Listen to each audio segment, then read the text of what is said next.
Welcome to the Game of Strife Careers Fair. When you start the game, you're going to be confronted with 80 or so jobs scattered around the house, all of which can be built into different careers. So that can feel super overwhelming. Now, I've covered all the different sectors in other videos, but I just want to provide an overview of these 6 sectors and what they look like so that you can plan a bit better what kind of industry you want to go into. So I'm going to start with the Strip, which is where the services sector live. The Strip is where all the jobs are found that give you the basic abilities in the game that help you survive and get by. So that's where you'll find your food and your lodging and some basic abilities to increase your pleasure and decrease your pain. So getting a job here is a great idea, first of all, at the start of the game, because jobs here have low barriers to entry. You can just pick one up, no problem. And you can advance in that career just by working at one job in the services sector for a while. You can advance to the next job without any other prerequisites. So it's a super easy way to play the game. And your services are always going to be needed by other players, so it's a pretty safe bet as well. And the abilities themselves are very simple to understand, so you're not going to get overwhelmed by a bunch of weird bullshit that I've added to this game in order to make you hurt. Now, the catch is that there's not much room for career advancement. You'll stall out at level 3, and you'll need, if you want to get any higher in your career, you're going to have to make a plan to leave the Strip and go somewhere else. But honestly, there's no guarantee that better jobs or better ways to make money are elsewhere, because I've not really, designed or balanced this game super well. So there may well be a winning strategy to be found right here just by grinding away at a service job your whole life.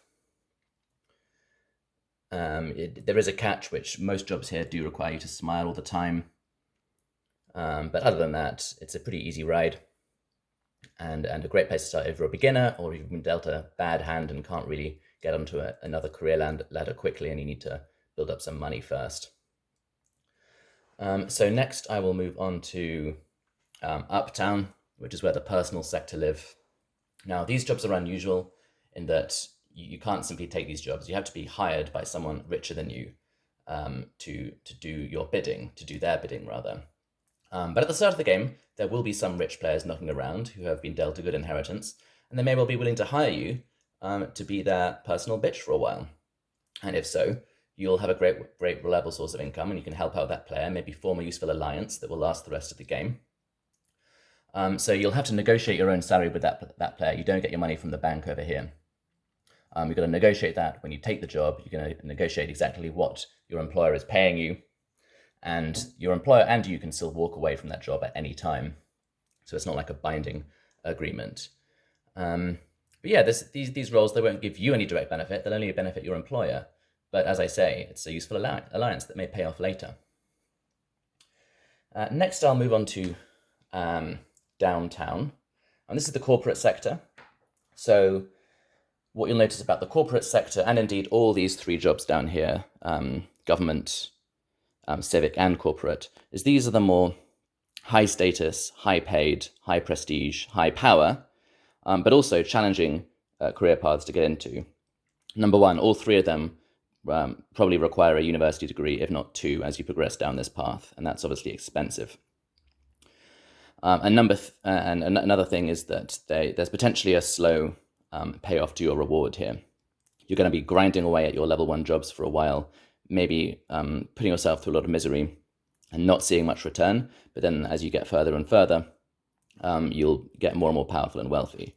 And actually, nowhere is that more true than in downtown, where the early jobs in the corporate sector are very unpleasant indeed. But if you stick with it, you can end up as some of the most wealthy and powerful players in the game.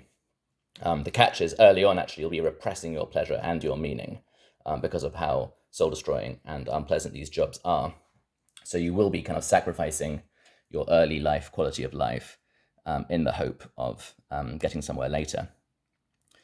This is the best, out of these 3, this is the best place in the whole game to make just raw money. These jobs are the highest paid. And they also give you powers over other people's jobs specifically.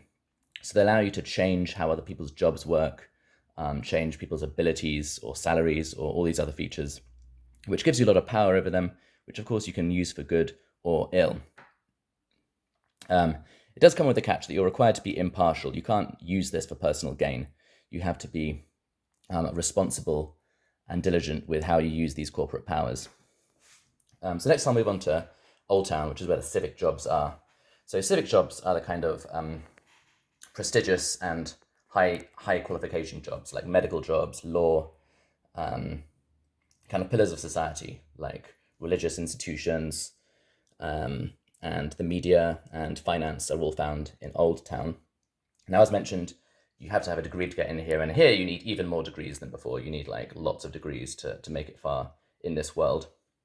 And but this will get you the chance to this will get you the chance to kind of interact with the more complicated effects on people's portfolios. So it allows you to interact with kind of loan mechanics and retirement mechanics and all the family mechanics and stuff like that. So unlike the Strip, which is more your more basic survival mechanics, this one gives you the more kind of like long-term quality of life and life planning stuff. So people will really need these high-level services to advance in the game. Another catch is that these roles are super fiddly to use. They're quite complicated. They might require that you wrap your head around them first, and they're often not obviously well rewarded. So whereas, in the corporate sector, you're just going to make a lot of money eventually. In the civic sector, you're not necessarily making a lot of money directly from your job. So you're going to have to be creative in how you leverage your new powers to actually give yourself lots of power and wealth in the long run. So this is definitely a sector that you should avoid if you're a total beginner and feeling overwhelmed by this. But it's really good if you're a more experienced or confident player who thinks that they can work the game mechanics to their advantage in various ways. Next, I'll move on to Capitol Hill, which is the government sector. These jobs, much like the civic sector, it's pretty hard to get into, not as hard as civic, but there's a bit of a barrier to entry, but it's slightly easier to climb. It's actually, after the Strip, it's probably the next, and Uptown, it's the next most easy ladder to climb. But as you climb it, there's again not an obvious, an immediate like money benefit from doing so. These are the jobs that allow you to enforce the rules of the game itself, such as the police industry. And they're also, if you climb high enough, you enter into government and you're able to change the rules of the game or make really big sweeping decisions that affect everybody. So again, you don't necessarily get immediate money, so you'll have to be creative in how you leverage these kinds of powers to benefit your own goals. But be careful as you do so, because all roles in here are, of course, obliged to be lawful. Committing crime is very serious if you're holding a government job. And of course, using your government job for personal advantage or any kind of corrupt behavior is illegal and will, of course, be cracked down upon by the government. So you're obliged, also, if you have these government roles, you're obliged to use your powers for good. You're required to do that. So, for example, if you're policing crime, you're not allowed to do nothing. You now actually have to kind of go out there and police that. And again, if you don't do that, that's a crime. So that's pretty serious. And some jobs come with a fixed term here. The really powerful jobs, you can't have forever. So you'll be limited in how long you even have them. So again, entering the government is a more challenging proposition and maybe best stayed away from if you're a beginner or feeling overwhelmed. This is for players that really want to kind of pull the strings of this game and see how far they can go with creative and unusual uses of their abilities. And then the final role I've left to last is the shadow sector, the red light district. This industry is very unusual in that most of the jobs in here are in fact criminal themselves. So just having that job is a crime and might potentially get you in trouble with the government. And related to that, that means that you actually get to conceal these roles. So whereas everywhere else you wear your job on a lanyard around your neck so everyone knows who you are, these jobs are going to be hidden from view. So you can use your powers in secret, and many of the abilities actually can be used in secret without even your victims knowing. So in this industry, you're going to find abilities, first of all, that can hurt other players in various direct ways. They also break core game rules in various ways and allow you to make moves that no one else can, or that are considered crimes. And sometimes you get access to really more powerful abilities, the kind of abilities that are only found in Old Town. You get access to those abilities straight away without having to have gone through the sort of academic path or the career path to get there. So there's a lot of great advantages to going here. The downside, of course, is that you're going to be turning the game of Strife, basically, into a social deduction game, into a massive game of werewolf, because you are going to have to be playing stealthily, and you're going to have to be evading detection, coming up with a good cover story, and making sure that no one suspects you of what you're doing. So if you enjoy social deduction games, and you want the experience of being stealthy and lying a lot, then this is a great place to go.